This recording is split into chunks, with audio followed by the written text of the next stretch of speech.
Haxi, you're starting off with Israeli reaction, aren't you, to the country's police saying they're going to charge President Benjamin Netanyahu, Prime Minister Benjamin Netanyahu, over alleged bribery cases. Yeah, that's what they're recommending. So for left-wing daily Haaretz, those recommendations mark nothing less than the beginning of the countdown to the end of Netanyahu's political life.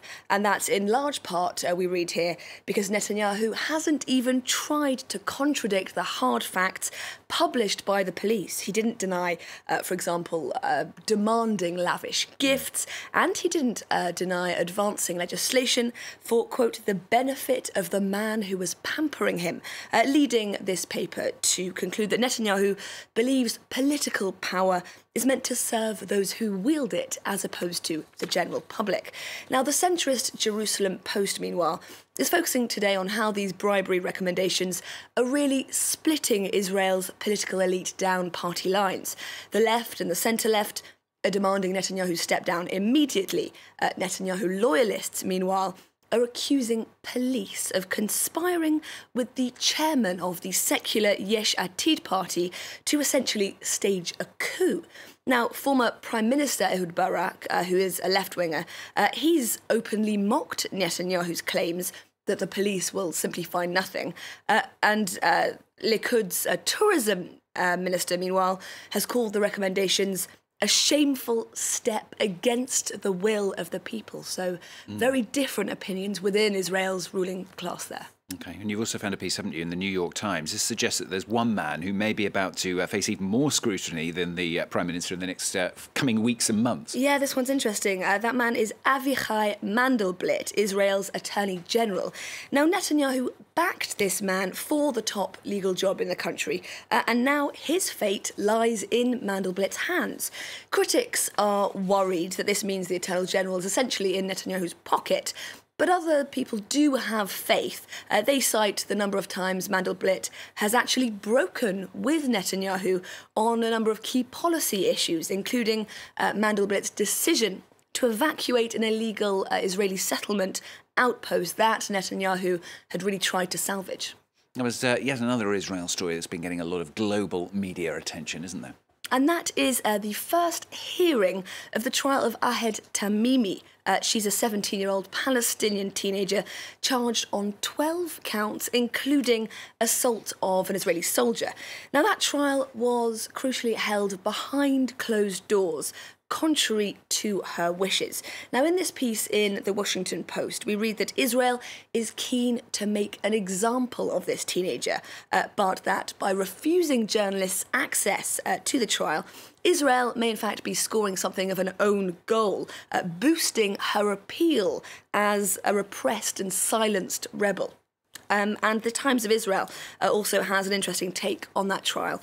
In this piece, we read that while throngs of foreign journalists try to gain access to the trial, very few of them actually understand Hebrew or Arabic, leading the author of this piece to argue that the trial's become not much more than a spectacle for foreign observers desperate to share this story of a young Palestinian rebel. Let's take you to the US for this next story. New details emerging there about Donald Trump's alleged affair with the pornographic film actress Stormy Daniels. Yes, so the New York Times today is reporting that the president's lawyer, Michael Cohen, paid no less than $130,000 of his own cash to the actress, who has in the past claimed she had an affair with the president. Now, Cohen has come out to say that he was never reimbursed for that cash, neither directly nor indirectly. But this does kind of throw up some more questions, namely, why was Cohen making this cash transfer in the first place? I'm pretty sure this isn't going to be the end of this story. Yeah, the mystery keeps going on. Let's jump across the pond now to the UK. Foreign Secretary Boris Johnson there is preparing to deliver a speech on Brexit, isn't it? He is. So the front page of the Eye today is showing a particularly haggard-looking Johnson as he moves to quash the Remain resurgence. Any attempts by Johnson's political opponents to derail the UK's divorce from the European Union would, we read, be disastrous for the country. Today's Telegraph, meanwhile, focusing a little more on the small print of that upcoming speech, with Johnson warning Brussels against interfering in the UK's global trade deals post-Brexit. Brexit. There's also a piece in The Independent today that says Johnson will be looking to cast today's speech as a liberal version of Brexit. He's set to explain that Brexit must go ahead, but that its success depends on Brexiteers reaching out to Remainers. This is a message of hope and not fear, he's expected to say. Now, those words, as you might expect, have already drawn sharp criticism from Camp Remain, with Labour MP Chuka Umunna saying that Johnson is, quote, completely unqualified to preach about the perils of fear, after his, quote, disgraceful scaremongering during the referendum campaign. This is hypocrisy of the highest order, he says. His speech is on Valentine's Day, not April Fool's Day. And that is, in fact, a fact the Times today has picked up on. Here we have the Foreign Secretary as a fat little naked Cupid preparing to release his bow. Very flattering. A reflection of himself.